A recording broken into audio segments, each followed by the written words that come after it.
শরীর সুস্থ থাক বা অসুস্থ থাক, সংসারে কাজ কিন্তু করতেই হয়। কারণ যেহেতু আমরা গৃহিণী, আমরা সংসার অসুস্থ হলে আসলে ওষুধ খাও, কাজ করো, কারণ শুয়ে থাকলে তো সংসার চলে না। আর যেহেতু আপনাদের ভাইয়া সকালবেলা অফিসে চলে যায়, মেয়েও সকালবেলা চলে যায়, তো তখন বাসা থাকি আমি একা, তখন আমার কাজে এখন করলেও চলে বা পরে করলেও চলে, ওই রকম অবস্থা।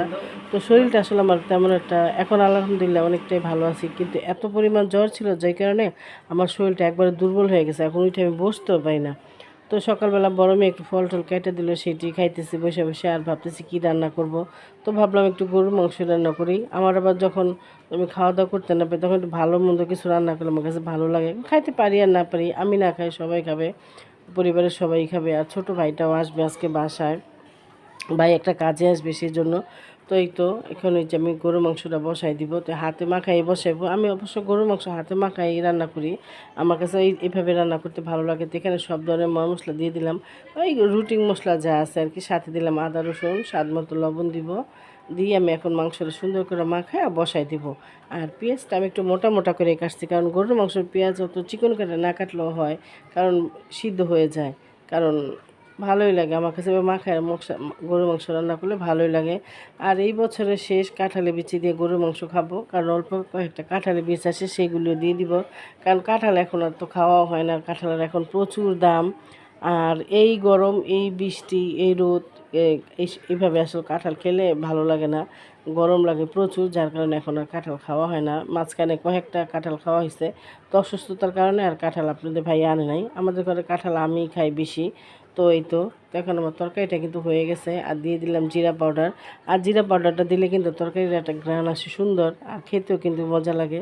তো আর ভেন্ডি ভাজি করব, তো ভেন্ডিটা কিন্তু কি সুন্দর সবুজ সবুজ দেখা যেতেছে, অনেক ভালো লাগতেছে। তো এই তো আর আজকে বানাবো তালের পিঠা, ভাবছি রান্না করতে করতে বিকেল হয়ে গেছে, তো একটু পিঠাই বানাই, ভাই আসবে।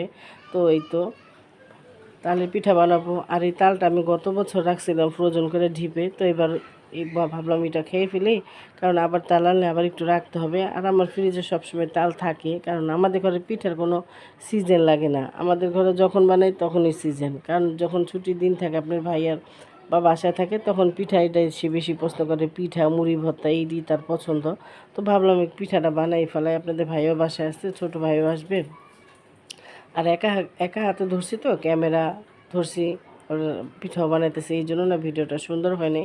তো যাই হোক, আর কি বলবো। তো ছোট্ট একটা কথা বলি, তো আমার ভিডিওটা যদি কারো ভালো লাগে অবশ্যই একটা লাইক কমেন্ট করবা। আর যারা ভালোবেসে আমাকে সাবস্ক্রাইব করছো, আমার পাশে আসো, তাদেরকে অসংখ্য অসংখ্য ধন্যবাদ। আর আসলে কি ছোট্ট একটা লাইক কমেন্টে কিন্তু ভিডিও করার একটা আগ্রহ জাগে। আসলে এই চ্যানেলটা আমার অনেক অনেক একটা ভালোবাসার জায়গা, অনেক মন থেকে খুব ভালোবেসে চ্যানেলটা খুলছিলাম, কিন্তু চ্যানেলটার আসলে কিছুই হইতেছে না। তো আসলে এখন আর ভালো লাগে না ভিডিও দিতে, ওরকম রেগুলার ভিডিও দেই না, কারণ ভিডিও দিই না, ওরকম রিচ কমে গেছে, ভিডিও দেখে না, যার কারণে আমার ভালো লাগে না দিতে। আবার ছাড়তেও ইচ্ছা করে না, মানে ছাড়তেও পাই না, আবার করতেও ইচ্ছা করে না, তো এরকম একটা অবস্থা আর কি। তো ছোটো ভাই আসছে, তো আসছে মার বাসায়, তো এখানে খালাতো বোনের সাথে দুষ্টামি করতেছে। তো এই তো তো আমিও একটু আসলাম, তো এখন আবার চলে যাবো বাসায়। আমার আম্মারও শরীর ভালো না, তো আমার আম্মার জন্য সবাই দোয়া করবেন, পৃথিবীর সকল বাবা মাদের জন্য আল্লাহ ভালো রাখে। আমরা সন্তানরা তো অনেক সন্তানরা আছি, বাবা মার জন্য কিছুই করতে পারি না, তো আল্লাহ যেন আমাদেরকে মাফ করেন। আমরা বাবা মার জন্য কিছুই করতে পারি না, আমরা হলাম কুলাঙ্গার সন্তান। তো আসলে কি বাবা মার সন্তান পৃথিবীতে নিয়ে আসে, বড় করে ভবিষ্যৎ করে দেয়, কিন্তু আমরা বাবা মার জন্য কিছুই করতে পারি না, স্বার্থপর সন্তান আমরা। তো এই তো যাই হোক, অনেক কথাই বললাম, আবার কেউ কিছু মনে করবেন না। তো এই তো এখানে একটু চা নিয়ে বসছি, আর আমি কিছু আসলে খেতে পারতেছি না, আমি এমনি সুস্থ আছি কিন্তু মুখে রুচি নাই একেবারে। তো আমি এখন একটু চা খাবো, তো আমি নিয়ে আসছে মুরুলি, সে মুরুলি দিয়ে চা খাইতেছে, আর আপনাদেরকে লাইক কমেন্ট করতে বলতেছে। তো এখানে তো ইয়ামিনের জন্য দোয়া করবেন যাতে ভালো থাকে সুস্থ থাকে, ওর শরীরটাও ভালো না, ওরও হাম উঠছে। তো আজকে ভিডিও এখানে শেষ করা, সবাই ভালো থাকবো সুস্থ থাকবেন, আল্লাহ হাফেজ।